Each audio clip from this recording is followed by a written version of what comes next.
मुमलिकती वज़ीर दाखिला बंडी संजय के बेटे बंडी भगीरथा की गिरफ्तारी के मुतालबे को लेकर आज फिर बीआरएस पार्टी की तरफ से एहतजाज किया गया।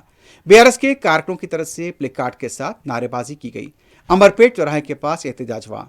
बीआरएस के लीडर संजय का कहना था, जब भी इंतखाबात आते हैं बंडी संजय मजहब का इस्तेमाल करते हैं, और जब उनके बेटे की करतूत सामने आई तो उनका यह कहना है कि बीसी होने की वजह से उनके बेटे को निशाना बनाया जा रहा है।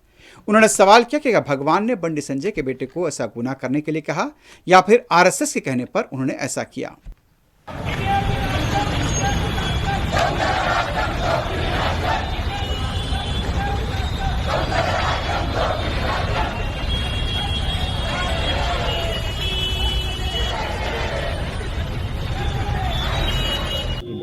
తెలివి తక్కువడు తెలియదనకు మైనర్ బాలిక మీద హనీ ట్రాప్ కేసు పెట్టడానికి రాదు. ఎందుకంటే మైనర్ మీద ఒక 25 ఏళ్ల అడ్డగాడిగా లైంగిక వేధింపులు చేసినప్పుడు హనీ ట్రాప్ కాదు. ఆమె హనీ ట్రాప్ చేసినా నువ్వు ట్రాప్ అయినావు దాంట్లో. దయచేసి అర్థం చేసుకోవాలి. ఇంకోటి ఏం చేసినారు బండి సంజయ్ గారు చివరికి?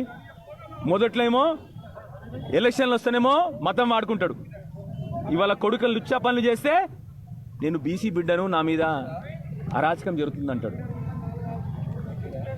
చిన్నపిల్లల్ని రాజకీయాలకు తీసుకురావద్దంటాడు. 25 ఏళ్ళ అడ్డగాడిద చిన్నపిల్లగాడా? ఆ 17 ఏళ్ళ మైనర్ బాలిక చిన్నపిల్లనా? లేకపోతే నీ 25 ఏళ్ళ అడ్డగాడిద మైనర్ రావాడు? అడ్డగాడిద పనులు చేసి చిన్నపిల్లల్ని రాజకీయాలకు తీసుకురావద్దంటావా? ఈ సంస్కారం నీ కొడుకుది ఎక్కడి నుంచి రాలే బండి సంజయ్? నువ్విచ్చిన సంస్కారమే, నీ భాష, నీ గుటుక, నీ ప్రవర్తననే ఆ పిల్లగాడిని అట్లా తయారు చేసిందని చెప్పి నేను ఇవాళ ప్రెస్ మీడియా ముందుగా నుంచి చెప్తా ఉన్నా. ఆ పిల్లగాడు అట్లా తయారైందంటే ఒకటా రెండా ఎన్ని నేరాలు చేసిన పిల్లగాడు?